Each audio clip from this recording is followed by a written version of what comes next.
नमस्कार। द देसी अड्डा पर आपका स्वागत है। मैं हूं राकेश तिवारी। देखिए, चिराग पासवान की उम्र भले ही कम हो, लेकिन राजनीति के वे माहिर खिलाड़ी हैं। वे जब जैसे चाहते हैं बॉल फेंकते हैं और सामने वाले बैट्समैन को आउट कर देते हैं। अब देखिए ना, अपने चाचा पशुपति पारस को राजनीति से आउट कर चुके हैं। ऐसा माना जा रहा है कि चिराग पासवान अपने चाचा पशुपति पारस की कोई राजनीति नहीं चलने दी। जैसे चाहा भाजपा से बात की और 5 सीट जिस पर वे अड़े थे ले लिया। इसके अलावे वो हाजीपुर सीट भी ले ली जो उनके पिता की विरासत थी।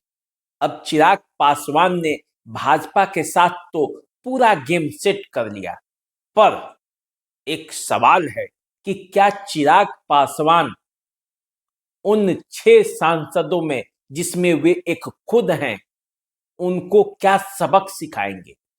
क्या 5 सांसद जो उन्हें धोखा देकर वापस चले गए थे चाचा के साथ, उनमें किस किस को क्या क्या सजा देंगे? चिराग पासवान क्या उनमें से किसी सांसद को टिकट भी देंगे या सबका टिकट काट देंगे? क्या होगा, ये सब आने वाले समय में पता चलेगा। लेकिन चिराग पासवान की यदि राजनीतिक गतिविधियों पर नजर डालें तो ऐसा लगता है कि चिराग पासवान किसी को भूलते नहीं। चिराग पासवान न दोस्ती भूलते हैं और न दुश्मनी। और इसी में तो ये खेल होना है, जब 5 के 5 सीट चिराग पासवान के पास है तो टिकट भी उन्हें ही बांटना है। और जब उन्हें टिकट बांटना है तो फिर उन सांसदों का क्या होगा जो ऐन मौके पर चिराग पासवान को छोड़कर पशुपति पारस के साथ चले गए थे। तो पशुपति पारस के साथ जो सांसद गए थे उसमें चंदन सिंह, सूरजभान सिंह के भाई जो नवादा से एमपी हैं, उनका क्या होगा? नवादा से क्या इस बार टिकट उन्हें मिलेगा? क्या वो सीट लोजपा के ही खाते में जा रहा है?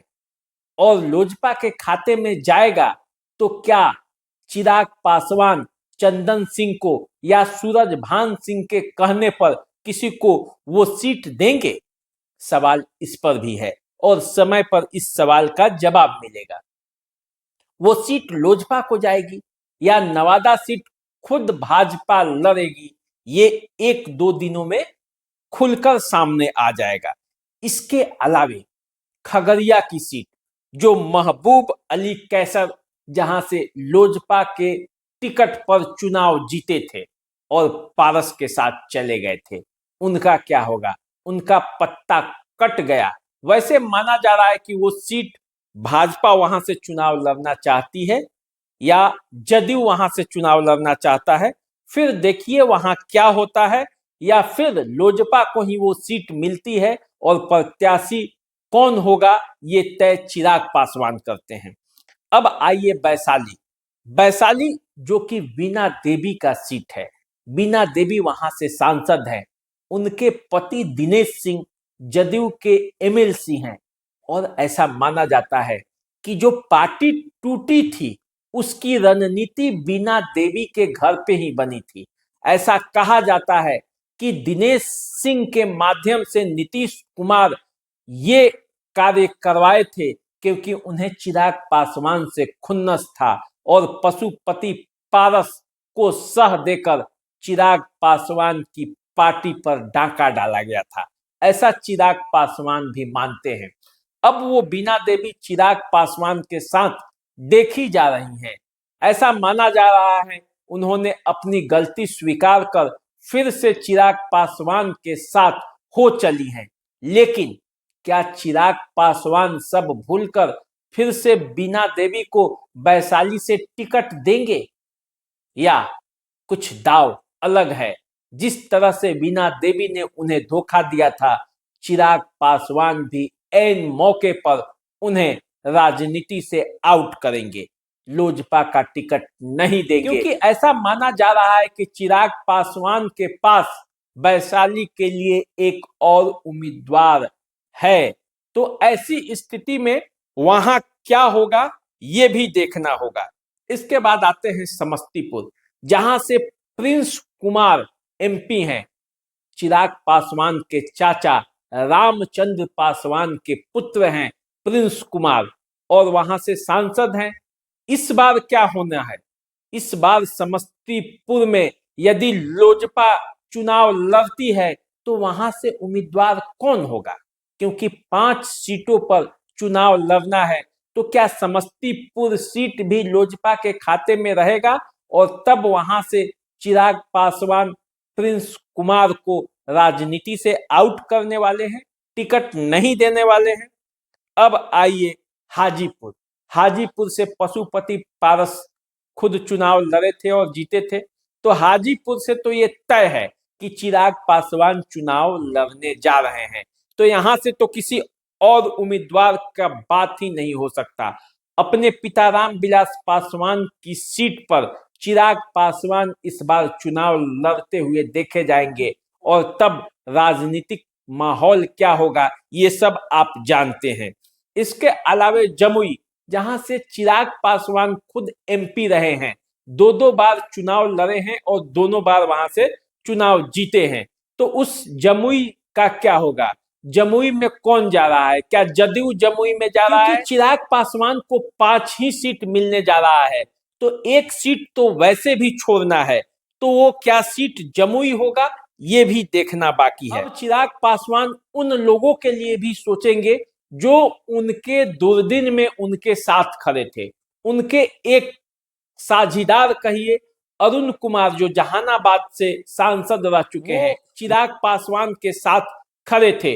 तो क्या जहानाबाद की सीट लोजपा चुनावी मैदान में उतरेगी?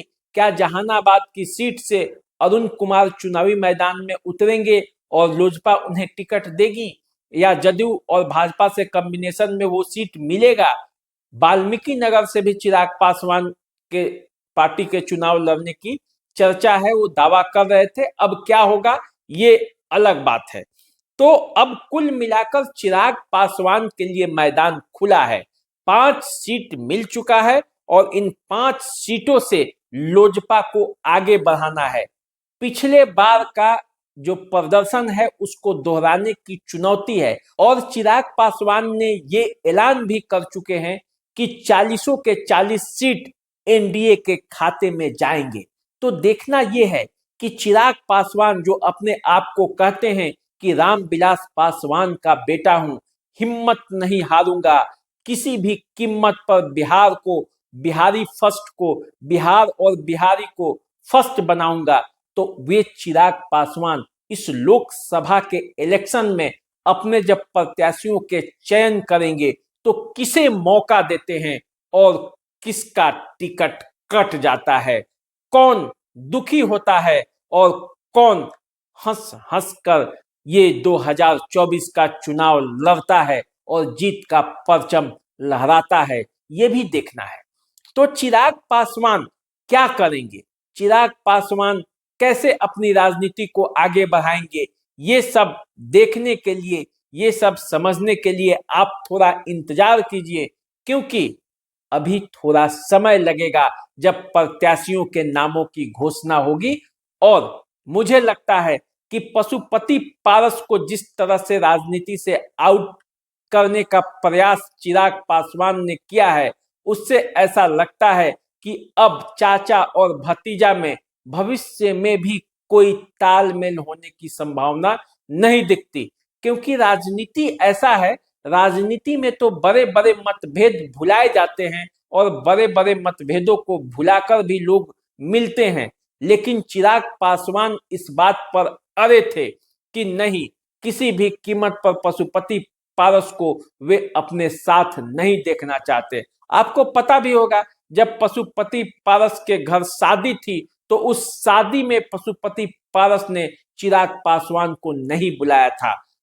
प्रधानमंत्री नरेंद्र मोदी आए थे, सब आए थे, लेकिन भतीजा उस शादी में शरीक नहीं हुआ था, और वहीं से और तलखी बढ़ते गई और चिराग पासवान और पशुपति पारस की आज स्थिति ये है कि दोनों एक दूसरे के राजनीति में ही नहीं, परिवार में भी खिलाफ खड़े हैं। हर कीमत पर दोनों एक दूसरे को देखना नहीं चाहते। तो चलिए, पारिवारिक स्थिति या राजनीतिक स्थिति चाहे जो हो, फिलहाल चिराग पासवान ने बाजी मारी है, पशुपति पारस को राजनीति से आउट किया है। इस गठबंधन में उन्हें कोई सीट मिलने नहीं जा रहा है। अब चिराग पासवान अपने 5 सीटों पर किसे किसे टिकट देंगे, ये भी आने वाले समय में पता चल जाएगा। तो आप हमारे साथ बने रहिए, आपको इसी तरह की राजनीतिक जानकारियों से जुड़ा हुआ खबर सुनाते रहेंगे, बताते रहेंगे, दिखाते रहेंगे।